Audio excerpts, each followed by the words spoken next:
Guten Morgen. I'm going to have to switch to English because that is the extent of my German. My name is Robert Lloyd.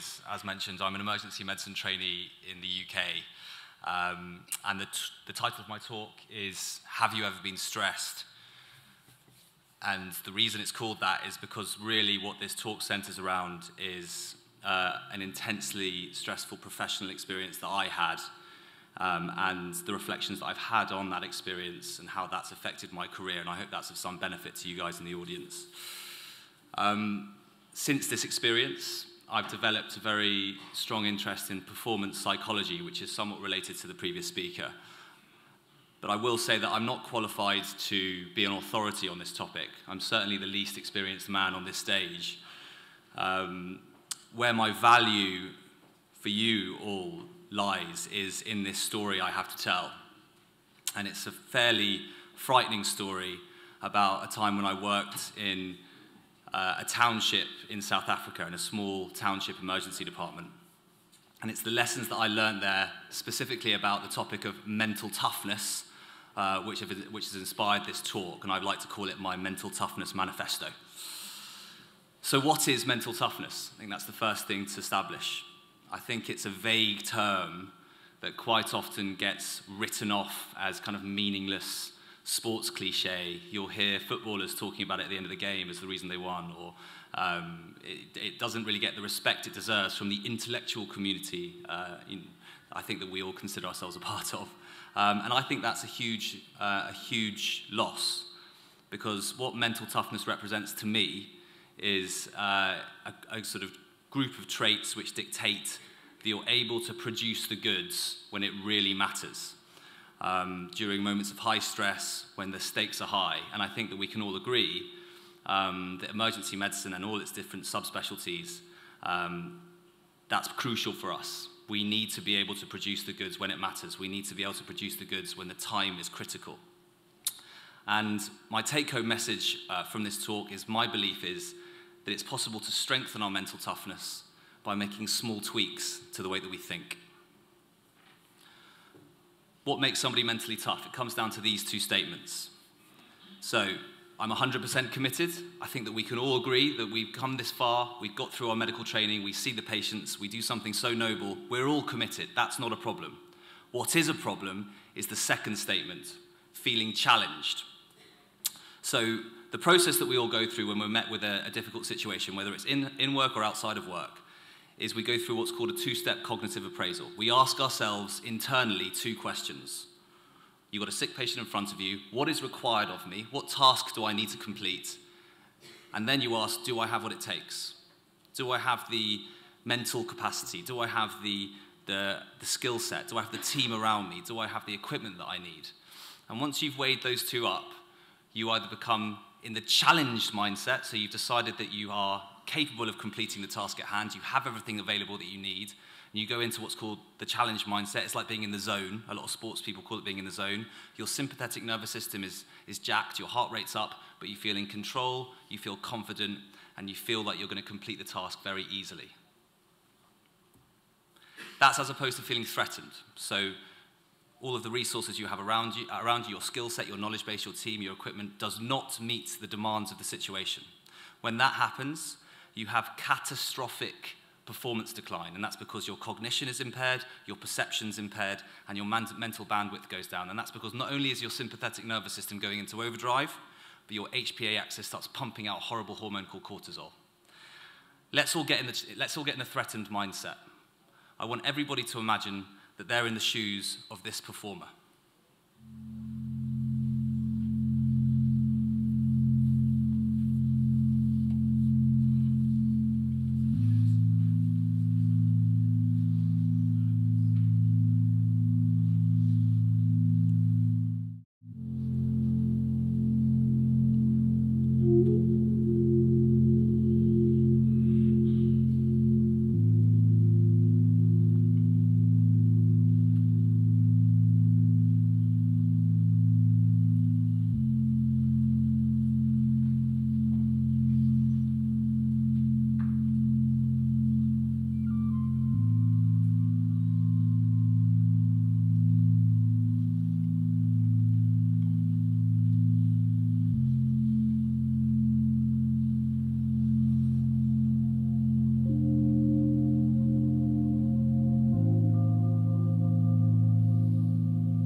There's one more bit.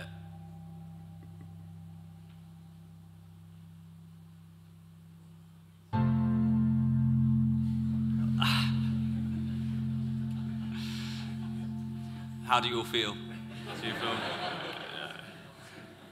Difficult to say whether James Kingston, who that is a high performer, or just really stupid. It's difficult to.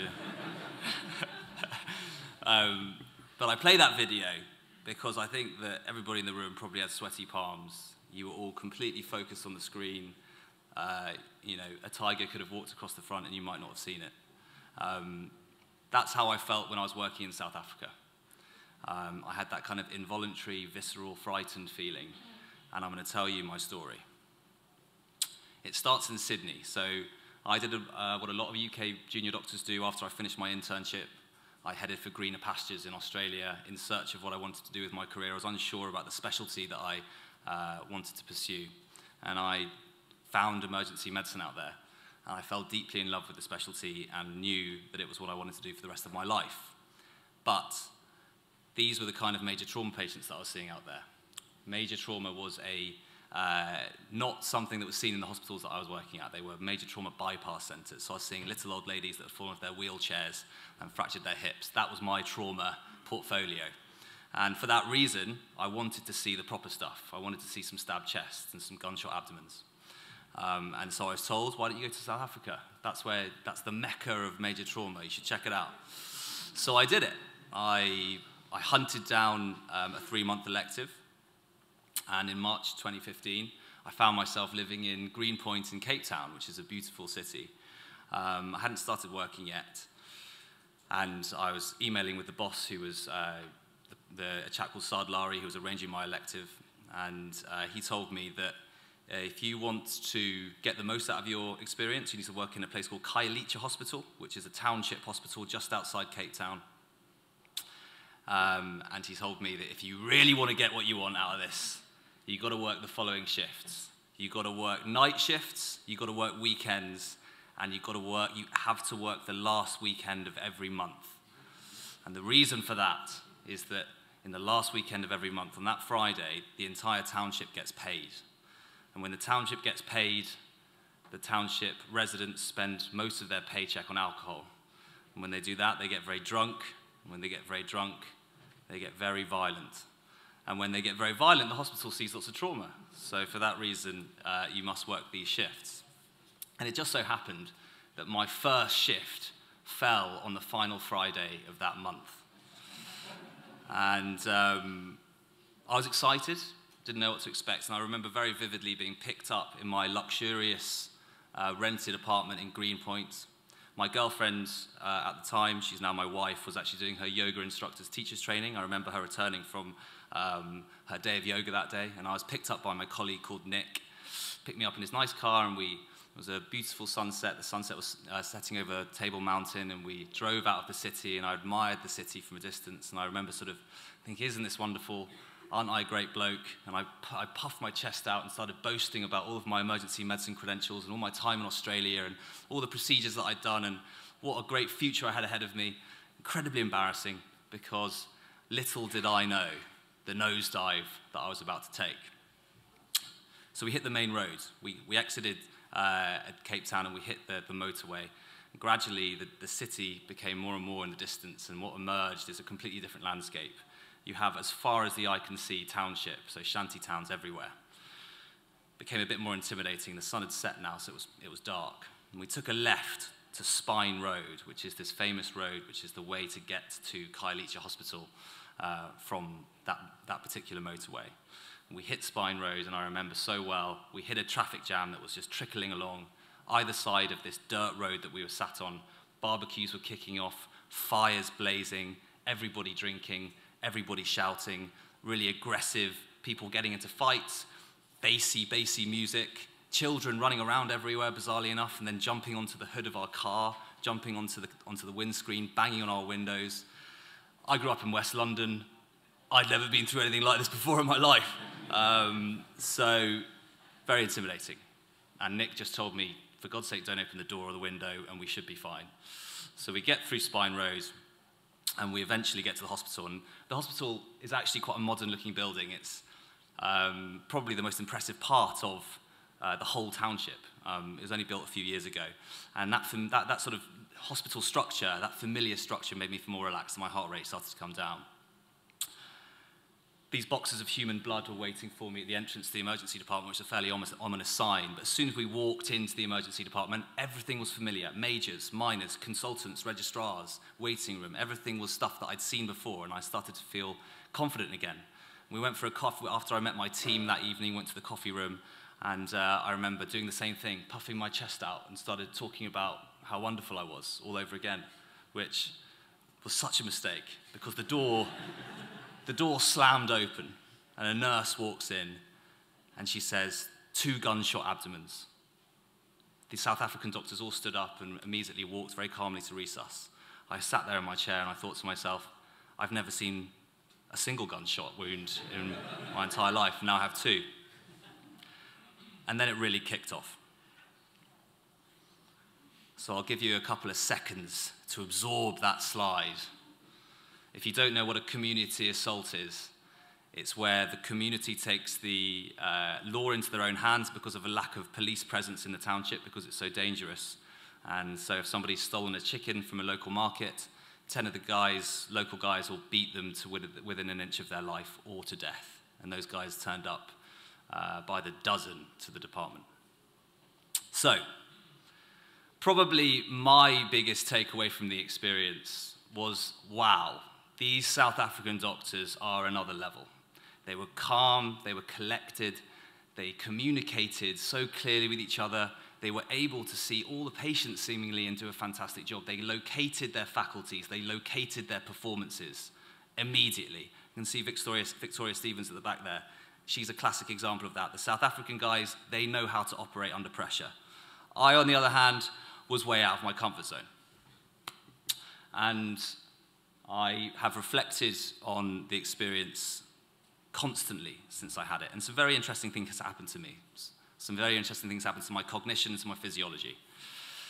I was unable to stop these persecutory negative thoughts entering my head. What are you doing here? Why did you even think about doing this? There's no way that you're going to be able to do this job. You're going to catch HIV. All of these horrible, horrible things just came into my brain involuntarily. When I tried to actually approach a task, I was unable to prioritize. So I would say, right, I'm going to do this. I'm going to try and put this cannula in. And then I'd realize, hold on a minute, this is pointless. There's somebody dying over there. And I'd run over to the other patient and think, right, I'm going to try and suture up this wound. Or just complete decision paralysis. I would stop midway through the task and move on to another thing. And hours would go by, and I would achieve absolutely nothing. I was visibly shaking. So if I attempted a procedure, I wasn't able to do it. And even if I was trying to help one of the South African doctors do a procedure, trying to assist them, I was shaking so much I could barely pass them any equipment. But perhaps the most vivid memory is that when I was having a conversation with somebody 2 meters away from me, I couldn't hear what they were saying. It felt like a bomb had gone off either side of me. I had total auditory exclusion. I was a useless doctor to my patients, and I was a useless member of my team. And it happened again the following shift. And it happened again the following shift. Over and over again, I was failing miserably. I was performing suboptimally. And I was extremely disappointed in myself. I'd spent the last couple of years building an identity around being an emergency medicine doctor. Some of my mates had done anesthetics. Some of my mates had done cardiology, GP, what have you. I decided to do emergency medicine. I dealt with the emergencies. I could do something positive for these patients when they walked through the door. And suddenly, I was found wanting. I was in a place where they were practicing emergency medicine at its absolute purest, and I was unable to find a performance. But because it had such personal significance to me, I was able to engage with my craft in a completely different way to I ever had before. And that's what this talk is about. I'm going to give you 3 policies, 3 tweaks to the way that I thought during that process. It made me a better doctor, and I incorporate them into my practice now, and I hope that they're of some use to you. Policy 1 is purposeful practice. In emergency medicine, we have to do a lot of the training ourselves. There's not a lot of hand-holding because it's a messy, busy place. We're not going to get a great deal of supervision when we're in training or even when we're senior. Prior to being in South Africa, when I was in Australia and when I was an intern in the UK, I had made this assumption that I was getting better at my job just by turning up every day. Just by virtue of being in the environment, I was getting better at what I did. That is wrong. And I realized that in South Africa. I realized if I was going to put on a performance, if I was going to be a good member of the team, every single time I was at work, I needed to ask myself the question, how can I do this better? How can I make myself better at this tomorrow when I come back? I went from being a naive practitioner to a purposeful practitioner. And it was a luxury over there because there was an abundance of pathology. I could select the patients I wanted to see. I could select the procedures I wanted to do, lumbar punctures, chest drains, RSIs, whatever I wanted. I select that skill, drill it over and over again because the patients kept coming in, get the feedback from the South African guys, and then improve my performance. Without realizing, I'd embraced the principles of deliberate practice, which is the mantra of this chap, Anders Ericsson. I have two book recommendations for you today. The first one is Peak by Anders Ericsson. You must read this book. These 4 principles underlie the process of getting better at any pursuit, and it's the same goes for medicine. Every time you're at work, every time you want to improve something, select a skill, set yourself a measurable target. I'm going to do this many of these today. Be focused. Put your smartphone away. Every time you look at Twitter, you reset yourself 18 seconds. A luxury of being in South Africa is there was no Wi-Fi. Get immediate feedback when you can. If you've got somebody there who's better at you than at doing it, get them to watch you do it and give you real-time feedback. Don't get feedback 10 minutes later. Don't get feedback 2 weeks later during a work-based assessment. Get it now as you're doing it. But the most important thing, and the thing that I really learned when I was out there, is get out of your comfort zone. I never felt comfortable seeing so many patients that were in such dire straits. These young people, peri-arrest because of a stabbed heart, because of a stabbed chest. I spent so much time out of my comfort zone, I became comfortable being uncomfortable. And that made me feel like I was adapting, that I was getting better at what I did. I think in emergency medicine, we fall into that trap way too often. We cherry pick our patients. We love feeling like we're nailing it. I love seeing the chest pains. I love seeing the abdominal pains. Get out there and see the patients that you're not very good at. Practice what you're rubbish at. Policy 2. Cognitive reframing. This is a different phase of the game. A salient feature of feeling threatened, as I discussed earlier, is I was polluted with these horrible negative thoughts. It has a devastating effect on your performance. If you're telling yourself that you're not going to do the job, it's very unlikely that you're going to do it. It's very unlikely you're going to prove yourself wrong. We must find a way of pressing Control-Alt-Delete on our thoughts and inserting something positive. I think I learned this as a young tennis player. Being out in South Africa made me reflect a lot on my junior tennis career as a distinctly average county performer. When my back was against the wall, say I was match point down in a tie break, I would intuitively engage in a conversation with myself. Externally, I'd say the words to myself, get your first serve in. Get the ball to his backhand where you know he's weak. You know you can do this. You've beaten this guy before. I would draw a line under what had gone on before, and I'd insert positive content. I'd press Control-Alt-Delete, positive. We're ready to go. I think that framing your own narrative in that way has enormous relevance to frontline healthcare. When I was in Kailicha, I would jolt my mind out of a persecutory spiral. Stop, you're okay, you've done this before. Slow is smooth, smooth is fast. Make sure that you go above the bottom rib. Don't attack the neurovascular bundle. Pull the laryngoscope back, get the epiglottis into view. Engaging in a conversation with yourself. Make yourself insert positive content. Makes a huge difference. Another aspect of cognitive reframing is the incremental steps approach. Only contemplate the next point. That was what I told myself when I was a tennis player. Don't think about the overall goal. Don't think about the mountain that you need to climb. Think about the next step you need to make. Imagine the morbidly obese patient with a large beard, gargling blood, GCS3, you need to get a tube down. Don't think about getting the tube between the cords. Think about getting the monitoring on. Think about oxygenation. Think about briefing your team. Think about getting the equipment together. Only contemplate the next thing, because then it's a challenge. Manageable challenges as opposed to one giant threat. My final policy is black box thinking.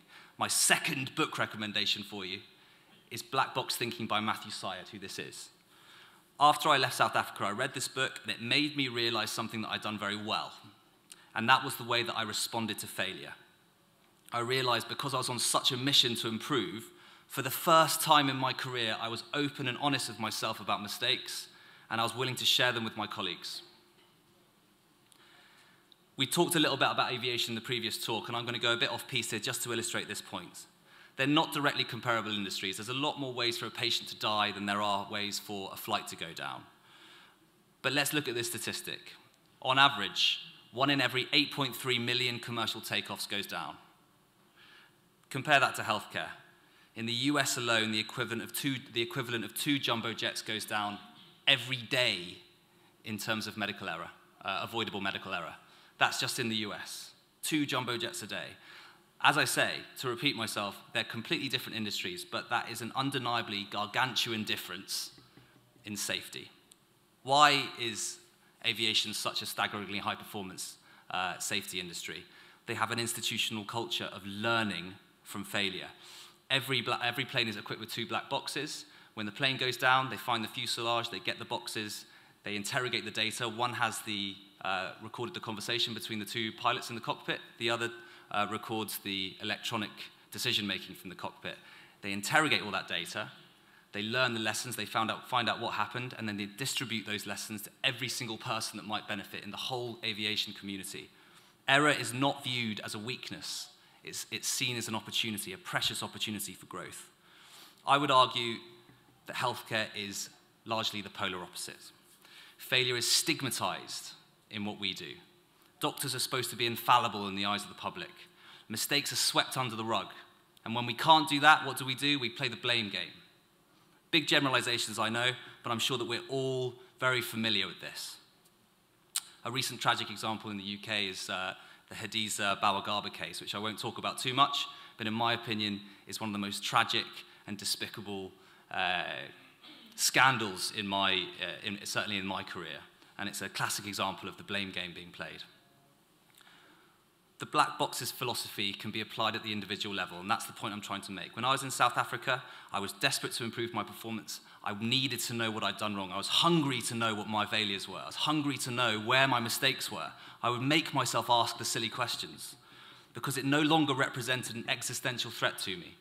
It represented a guide for my purposeful practice, which is my first policy. Let's own our mistakes. Let's force ourselves to face potentially ugly truths when we're out there.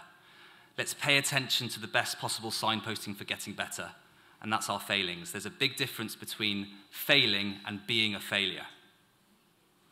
So I'll briefly return to my story. By the end of 3 months in Kailicha, I'd not become a Jedi under pressure. I wasn't some resus master, and I was nowhere near as bulletproof as these South African doctors. But by the end, my commitment never dwindled.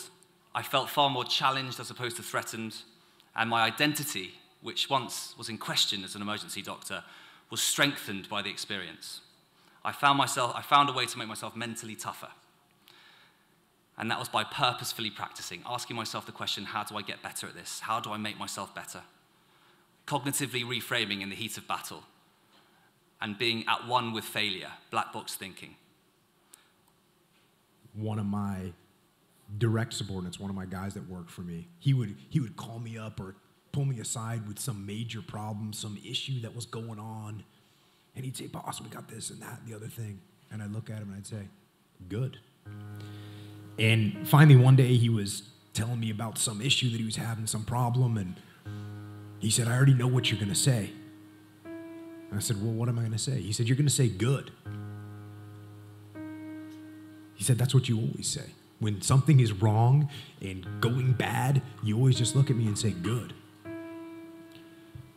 And I said, "Well, yeah, when things are going bad, there's going to be some good that's going to come from it. Didn't get the new high-speed gear we wanted?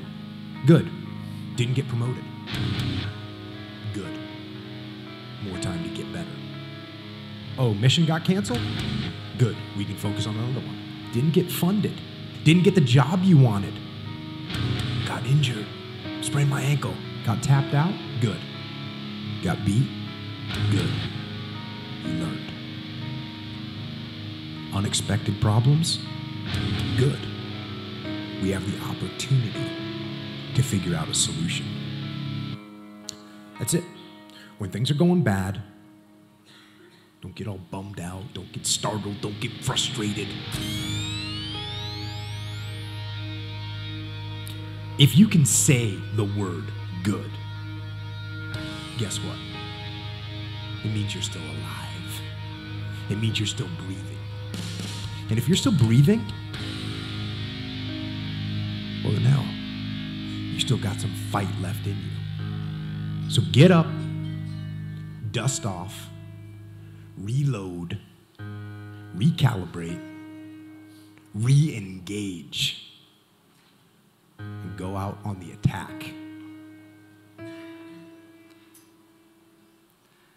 Everything I've talked about is in much more detail on my blog, ponderingem.com. I've written a 4-post series called My Mental Toughness Manifesto. Check it out.